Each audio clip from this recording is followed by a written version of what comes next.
Herkese salamlayıram. Bugün sizinlə vacib bildiyim bir mövzu ətrafında danışacağım. Düzdür, gün ərzində düşünürəm bəzi mövzular ətrafında və sizin üçün maraqlı ola biləcək mövzuları düşünməyə çalışıram. Əslində iki mövzu arasında qalmışdım. Evlilikdə münasibətlər, qadın və kişi psixologiyası. Müraciət edənlərin əksəriyyəti evli xanımlar olduğuna görə və problemləri evlilikdə yaşadığına görə düşündüm ki, bu haqqda danışım. Digər mövzu isə bizi tənqid edən insanlar və onların psixologiyası haqqındadır. Və seçim edə bilmirəm. Mənim zəif tərəflərimdən biri qərar vermə çətinliyimdir. Bəzi mövzularda çox seçim edirəm. Düşünüb daşınıram bəzi mövzularda. Ona görə bir çoxları çıxıb deyəcək ki, yəqin tərəzi bürcüdür, ona görə qərarsız qalır. Amma bürclə əlaqəsini görmürəm. Sadəcə hər şey planlamağı sevdiyim üçün mövzular arasında seçim etməliyəm. Elə evlilik barədə danışaq, hansı ki, evlənib xoşbəxt ola bilməyənlər və yaxud da evlilikdə yorğun hiss edənlər. Ən çox da xanımlar bununla bağlı müraciət edirlər ki, mən evlənmişəm, evliyəm, övladım da var, özümü xoşbəxt hiss eləmirəm, yoldaşım mənə heç bir diqqət qayğı göstərmir. Hətta elə xanımlar olub ki, övladını dünyaya gətirdiyi vaxtda övladından daha doğrusu yoldaşından heç bir dəstək almayıb mənəvi baxımdan və özünü tənha hiss edərək gecə mənə zəng eləyib, dəstək istəyib. Təbii ki, bu halları mən də təqdir eləmirəm, düzgün deyil. Yəni gecə birinin başqasını narahat etməsə, amma elə bir vəziyyət yaranıb ki, yəni artıq əlacsızlıqdan buna məcbur olub. İnsan hissləri, duyğuları bəzən onu idarə edə bilir. Düşündüm ki, bəlkə bu haqqda ümumi bir video çəksək, həmin o xanımlara dəstək ola bilər və yaxud da evlilikdə təkcə xanımlar yox, bəylər də bəzən buna bağlı şikayətlənir ki, yoldaşım mənə dəstək vermir və mən bu dəstəyi kənarda axtarmağa başlayıram. Mən ona xəyanət eləmək istəyirəm. Bir tərəfdən də vicdanım buna izin vermir. Niyə görə belə hallar baş verir? Nəyə görə belə hallar baş verir? Bugün bunun ətrafında danışacağıq. Baxın, bugün mən evlilik barəsində, ailə münasibətləri barəsində ən önəmli məqamları qeyd edəcəm. Hansı ki, siz hansısa ailə psixoloquna müraciət eləsəniz, güman ki, sizin aranızda olan problemlər də təbii ki, bu asılı olaraqdır. Həmin ailə psixoloqu sizə həmin bu istiqamətdə terapiya keçəcək. Yəni ünsiyyət problemləri, oradakı gözləntilər və yaxud da sizin fərdi düşüncələriniz, kompleksləriniz bura aiddir. İlk növbədə biz hər hansı bir yaşdayıq. Məsələn, mən tutaq ki, 30 yaşındayam, başqa biri 25 yaşındadır, başqa biri 24 yaşındadır. Biz ailə qurmağa niyə görə qərar veririk? İlk növbədə bunu dəqiqləşdirmək lazımdır. Təməl buradan başlayır. Yəni, mən nəyə görə ailə qurmaq istəyirəm? Ailə mənim üçün nə ifadə eləyir? Şəxs birinci olaraq özünə bu sualı verməlidir. Sual verəndə adətən cavab belə olur. Yaşlılarım evlənir, tez övlad sahibi olmalıyam, ailədəkilər məni məcbur eləyir buna və yaxud da anam istəyir ki, nəvə sahibi olsun və yaxud da kənardakı insanlar məni görüb sual verirlər ki, nə vaxt evlənirsən, buna görə evlənmək istəyirəm. Yəni, səbəblər müxtəlifdir. Daha doğrusu, şəxsin evlənmək üçün gətirdiyi səbəblər fərqli şəkildə olur. Amma əksər hallarda bu səbəblərin heç biri bizim üçün uyğun olmur. Yəni, bizim özümüzün fərdi düşüncəmizi, fərdi istək və ehtiyaclarımızı ifadə eləmir. Əgər sən gənc bir yaşdasansa və yaxud da hazırda ailəlisənsə və orada özünü xoşbəxt hiss eləmirsənsə, özünə sual ver. Mən nəyə görə evlənmək istəyirəm? Və yaxud da ailəlisənsə, mən nəyə görə evləndim bu şəxslə? Ailə baskısına görə, kənardakı insanların fikrinə görə, yoxsa yaşım ötürdü deyə düşündüm ki, mənim yaşım keçəcək, sonra xoşbəxt ola bilməyəcəm. Buna görə, yoxsa özünü bədbəxt biri kimi hiss eləyirdin, düşünürdün ki, kimsə gəlib məni xoşbəxt edə bilər. Buna görə, əgər sən düşünürsən ki, indiki vəziyyətində yaxşı deyilsən, əhval-ruhiyyə sabit deyil, özünü tənzimləyə bilmirsən, maddi baxımdan gəlirin yaxşıdır və ya xanımsan, maddi baxımdan gəlirin yaxşı deyil, bir bəy axtarırsan ki, onunla evlənəsən və o sənin ehtiyaclarını qarşılaya. Bu kimi məqamlara görə ailə qurursunuzsa, yüksək ehtimalla o ailədə sizin xoşbəxt olmaq şansınız aşağı olur. Çünki biz özümüzdə nə natamamdırsa, onu qarşı tərəfdə axtarmağa başlayanda artıq xoşbəxtliyi nəyəsə bağlamış oluruq və istər-istəməz bu da ailə dəyərlərinə birbaşa təsir göstərir və bizim qarşımızdakı insanla münasibətimizi zədələyir. Bunu dəqiqləşdirmək lazımdır. Əgər insan özünü xoşbəxt eləyə bilmirsə, öz qərarlarını özü verə bilmirsə, öz ehtiyaclarını qarşılaya bilmirsə, müəyyən ehtiyaclarını, onun evlənməsi absurddur. Çünki o, qarşı tərəfdə böyük gözləntilər içərisində olacaq və təbii ki, iki fərd olaraq bizim hər birimizin ehtiyaclarımız var və biz öz özümüz qarşılamalı olduğumuz ehtiyaclarımızda qarşı tərəfdən gözlənti içərisində oluruqsa, bu onunla münasibətimizə təsir göstərir və bizim evlilik münasibətimizdə parçalanmaya gətirib çıxarır. Qısacası, əgər indi beynində düşünürsən ki, mən ailə qurmaq istəyirəm, bunu fikirləş ilk olaraq ki, mən niyə ailə qurmaq istəyirəm? Niyə mən özümü buna vadar edirəm?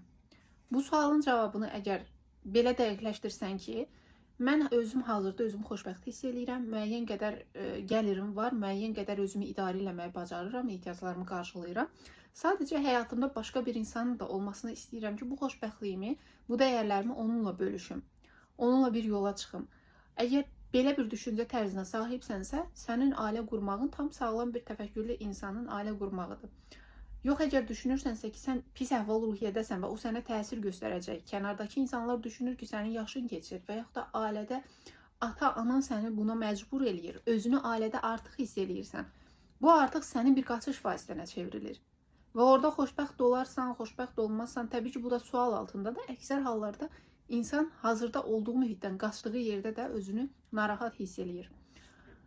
Dediyim kimi, ilk olaraq bu dəqiqləşdirilməlidir. Yox, əgər düşünürsən ki, sən sağlam təfəkkürlə ailə qurmursan, onda həyatını nizamlamağa başla, həyatında nə yolunda getmir, sənin əhval-ruhiyyənə təsir edən məqamlar nədir, komplekslərin nədir, fərdi olaraq özünə nələri inkişaf elətdirməlisən, bunlara fokuslan. Ailə qursan belə gələcəkdə dünyaya gələn övladına belə sağlam psixoloji təfəkkür yeridə bilməyəcəksən. Çünki sənin özündə hazırda problemlər var. Psixoloji baxımdan özünü nizamlaya bilmirsən. Buna görə də İlk olaraq bunu dəqiqləşdirmək lazımdır. Ailə qurmağın və ailənin məqsədini başa düşmək lazımdır və daha sonra ailə qurmağa keçid eləmək lazımdır. Qeyd edeyim ki, insan bir sıxıntı içərisində olanda, öz əhval-ruhiyyəsi yaxşı olmayanda adətən gözləntiləri kənardan çox olur və yanlış insanlar seçmə ehtimalı yüksək olur. Qarşısına çıxan ilk insanda xoşlandığı bir xüsusiyyətə görə ona bağlanır. Ona dırnaqarası aşiq olur, sevgi göstərməyə başlayır və evlənməyə qərar verir. Burada da diqqətli olmaq lazımdır ki, o insan bizim həyatımızın hansı məqamında həyatımıza daxil oldu. Mən özümü narahat, qəmgin, pis əhval-ruhiyyədə hiss eləyirəmsə, problemlər içərisində batıramsa və o insan həmin anda mənim həyatıma daxil olursa, burada da bir sual işarəsi yaranır. Çünki insan problem anında bir qurtarıcı axtarmağa meyillidir. Və onun bizə təklif etdiyi bir qaşıq su belə bizim bütün ehtiyaclarımızı qarşılayacaqmış kimi görünür. Ona görə burada diqqətli olmaq lazımdır. Peki sən nişanlısan və düşünürsən ki, xoşbəxt bir ailə həyatı quracaqsan, ondan bir ömür yaşaya biləcəksən. Burada da bir neçə diqqət yetirilməli olan məqamlar var. Hər insanın dəyərləri, böyüdüyü mühit tamamilə fərqlidir. Və biz öz dəyərlərimizə zidd olan bəzi məqamları qarşı tərəfdə, ümumiyyətlə təkcə bu partnerə aid deyil, digər insanlarda da görəndə bizdə qıcıq yaranır. Dırnaqarası o sıxıntı hissi, ona qarşı bir içdən içə aqressiya, kin və s. duyğular yaranır. Çünki o bizim dəyərlərimizə ziddir. Amma bizim o ilkin mərhələmiz ki var, hansı ki insanla yeni tanış olmağa başlamışıq, onu ancaq qüsurlu yox, xoş tərəflərini görməyə çalışırıq. O anda o dəyərləri görməzdən gəlirik. Məsələn, mən sevmirəm ki, tutaq ki, qarşımdakı insan evə girəndə ayaqqabıları ilə içəri girsin və yaxud da geyimini çıxaranda səliqəsiz şəkildə çarpayının üstünə qoysun. Spontan şəkildə ora-bura hərəkət eləsin. Mən bunu sevmirəmsə, nişanlılıq mərhələsində və yaxud da ilkin tanışlıq mərhələsində qarşı tərəf bunu eləsə belə, o mənə sanki heç nə etmirmiş kimi gələcək, onu görməzdən gələcəm. Buna diqqət yetirmək vacibdir.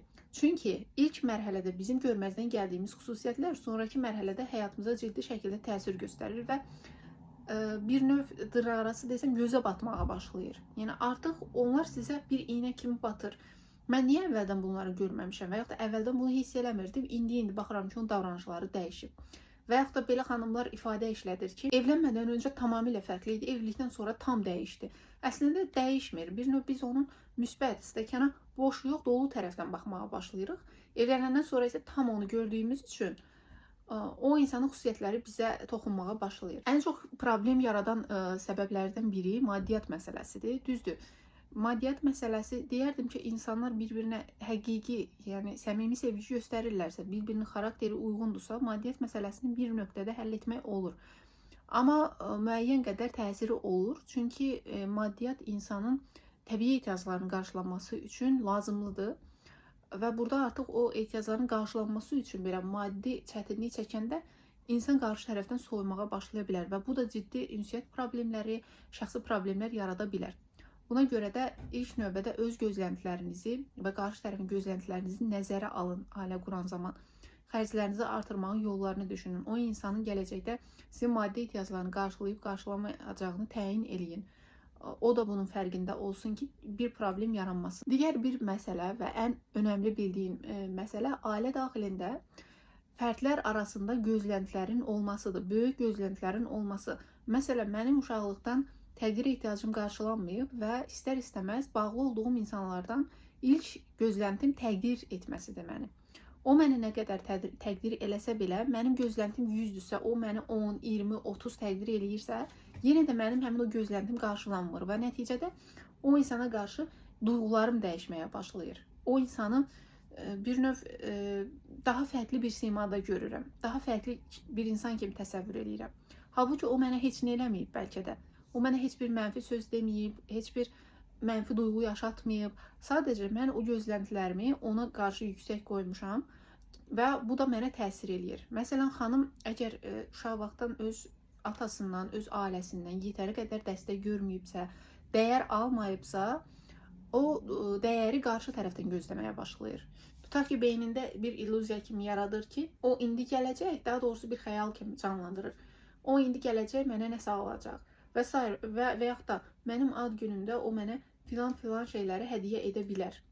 Belə bir gözlənti yaradır və ad günü gəlir, ad günündə elə bir hədiyyələr olmur, onun gözləntiləri yerinə yetmir və nəticədə xanımın duyğuları ona qarşı dəyişməyə başlayır.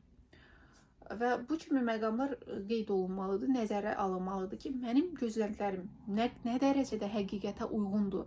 Yəni, insan qarşı tərəfdən gözləntilər içərisində ola bilər. Ondan güvən almaq, o insandan qayğı istəmək, fikirlərini bölüşmək, anlayış istəmək və s. Bunlar təbii bir gözləntidir. Amma biz gözləntilərimizi o insanın potensialından daha yüksəkdə tuturuqsa və reallığa bu uyğun olmursa, burada vəziyyət dəyişir. Ona görə də diqqətli olmaq lazımdır.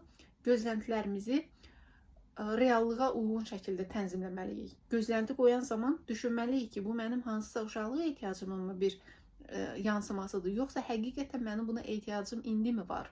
Yəni, normal bir gözlənti içərisindəyəmmi? Həmin gözləntini qarşı tərəfdə də etmək, özümüzdə də yaratmaq mütləqdir. Və əsas olan problemlərdən biri ünsiyyət problemidir. Hansı ki, bu ünsiyyət problemi çox təəssüflər olsun ki, nə məktəblərdə, nə universitetdə, nə ailə daxilində bizə öyrədilmir. Əksər ailələrdə ünsiyyət düzgün şəkildə qurulmur. Şəxslərin bir-birinin ehtiyaclarını bir-birinə ifadə etməsi, fikirlərini deməsi, bir-birinə anlayış göstərməsi, sözünü dinləməsi və s. Bütün bunlar bizim qarşımıza olmayıb deyə biz də öz ailə münasibətlərimizdə bunu göstərə bilmirik. Məsələn, burada sadə bir məsələni qeyd edəcəm. Deyək ki, bizim hansısa bir əşyaya ehtiyacımız var. Bu ehtiyacımızı qarşı tərəfə ifadə etməyə bacarmırıqsa, təbii ki, o ehtiyac bizim içərimizdə kilidlənir və zaman-zaman bizdə həmin ehtiyacın qarşılanmaması qarşı tərəfə qarşı aqressiya yaratmağa başlayır. Və o ehtiyacın dilə gətirilməməsi, sanki mən bunu dilə gətirmirəmsə, o məni başa düşməlidir, o məni anlamalıdır. Bunu o başa düşməlidir, bilməlidir kimi bir gözlənti də yaradır. Yəni, mənim suya ehtiyacım varsa, mən bunu deməməliyəm. O insan başa düşməlidir ki, mənim suya ehtiyacım var. Bu da bir gözləntidir. O gözlənti də yerinə yetməyəndə biz artıq başlayırıq insana qarşı duyğularımızı dəyişdirməyə. Daha doğrusu duyğularımız ona qarşı dəyişir. Ünsiyyət problemlərindən biri budur. Və yaxud da o mənim xətrimə dəyir. Tutaq ki, mənim əşyalarımı götürüb məndən icazəsiz və yaxud da mən otağı təmizləmişəm, otağı səliqəsiz vəziyyətə qoyub gedib. Bu mənim duyğularıma təsir göstərir. Mənim hisslərimə, mənim belə demək mümkünsə, əl işimə onun bilərəkdən zərər verməsi, onun bilərəkdən otağı dağıtması mənə hörmətsizlik kimi qəbul edilir. Yəni, mən bunu özümə hörmətsizlik kimi qəbul edirəm və nəticədə ona qarşı müəyyən hisslərim yaranır. Mənfi hisslərim yaranır ki, bu mənfi hissləri ona ifadə etməsən, bildirməsən ki, sən bunu etdiyinə görə mən özümü burada narahat hiss elədim. Bildirməsən zamanla həmin hisslər bir qar topası kimi böyüyür və münasibət problemlərinə gətirib çıxarır. Onun adi bir hərəkəti belə bizdə qıcıq yaradır. Ona qarşı bir əsəb, sanki volkan kimi püskürmək istəyirik, amma bəzi özümüzə məxsus dəyərlərdən dolayı bunu ona ifadə edə bilmirik. Ay nə bilim övladlarımın xatirinə, ay nə bilim evliliyin xatirinə, atam anam nə deyər, cəmaət nə deyər, bütün bu fikirlərə görə öz hisslərimizi şu tərəfə ifadə etmirik. Və yaxud da o məni döyər, o məni vurar, o mənə acı söz deyər. Yəni burada müxtəlif məqamlar var. Hər iki tərəf bir-birini anlasa, dinləsə, ailə daxili problemlər o qədər də böyük olmur. Yəni mən deyərdim ki, sağlam təfəkkürlü insanlarda ünsiyyət hər bir şeyin, hər bir problemin çarəsidir. Yəni problemlərin öhdəsindən gəlmək üçün düzgün ünsiyyət qurmaq bacarığını özümüzdə formalaşdırmalıyıq. Digər bir məsələ ailə daxilində olan problemlərə üçüncü şəxsin müdaxilə etməsidir. Ən çox gəlin qaynana problemləri, qaynana oğul problemləri, oğul və gəlinin probleminə qaynananın və qaynatanın qarışması, bu kimi məsələlər ailə daxili problemlərin yaranmasına mühüm rol oynayır. Düzdür, elə ailələr var ki, orada gəlin, qaynana, oğul, qaynata hamısı bir yerdə yaşayır. Uşaqlar da hətta dünyaya gəlir və biraz ailə qarışır. Mürəkkəb ailə hesab olunur bunlar. Bu mürəkkəb ailələrdə ünsiyyətin tənzimlənməsi biraz çətin olur deyərdim. Çünki burada ər-arvadın ünsiyyətindən əlavə kənarda iki insan da var və bunların da onlara bir münasibəti var. Və bu məqamlarda onların ailə daxili söhbətlərə, münasibətlərə müdaxilə etməməsi qeyri-mümkündür. Yəni hər an qaynana müdaxilə eləyir, qaynata müdaxilə eləyir, onların arasındakı problemləri dırnaqarası həll etməyə çalışırlar. Bu da təbii ki, ər-arvad arasındakı münasibətlərin gərginləşməsinə səbəb olur. Digər bir məsələ də var ki, ər-arvad tək yaşayır və aralarında olan problemi ya ər öz ata-anasına danışır ki, yoldaşım mənə bunu elədi, ya da xanım öz anasına, atasına, qardaşına, yəni özünü yaxın bildiyi şəxslərlə bu problemi danışır. Yoldaşım gecə evə gec gəlir, yoldaşım bunu mənə demir, mən o mənə xəyanət elədiyini hiss eləmişəm, onun bəzi davranışlarını tutmuşam. Bu kimi məsələləri ətrafdakı insanlara yansıdır və nəticədə ətrafdakı insanlar, məsələn, mən yoldaşımla bir problem yaşamışam, başqasına danışıram, onlar da mənə bu yöndə tövsiyə verirlər, məni beynimi bir növ dəyişdirməyə çalışırlar. Yəni problemə daha fərqli baxış bucağından yanaşırlar. Problemin içərisində olan mənəm, amma onlar öz bildikləri istiqamətdə mənə tövsiyə eləməyə çalışırlar ki, bu da mənim problemə yanaşma tərzimi dəyişir. Və nəticədə bu mənim yoldaşımla olan münasibətimə təsir göstərir. Ona görə də çalışın ki, üçüncü şəxsləri münaqişəyə, aranızda nə baş verirsə versin, üçüncü şəxsləri bura daxil eləməyin. Təbii ki, burada tərəflərdən biri və ya da hər ikisində ağır patoloji vəziyyətlər ola bilər. Ağır, yəni psixotik problemlər bura daxil edirəm. Və ya da nevrotik problemlər ola bilər. Bunları daxil edirəm. Və yaxud da ola bilər ki, qarşı tərəf sizə şiddət göstərir və siz təklikdən bunun öhdəsindən gələ bilmirsiniz. Mən bunu bura aid eləmirəm. Yəni təbii ki, burada üçüncü şəxslərin müdaxiləsi vacibdir. Amma sağlam təfəkkürlü insanlar aralarında olan problemləri, baş verən məsələləri heç kimlə bölüşmür.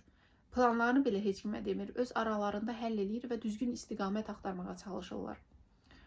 Ona görə də çalışın evlilik münasibətlərində bunlara diqqət yetirin. Xüsusilə də subay şəxslər. Hazırda onu qeyd edeyim ki, bir qism gənclər boşluqda hiss eləyir özünü sıxıntı içərisində və nəticədə evliliyə addım atmaq istəyirlər və yanlış insanlar seçirlər o boşluqdan dolayı.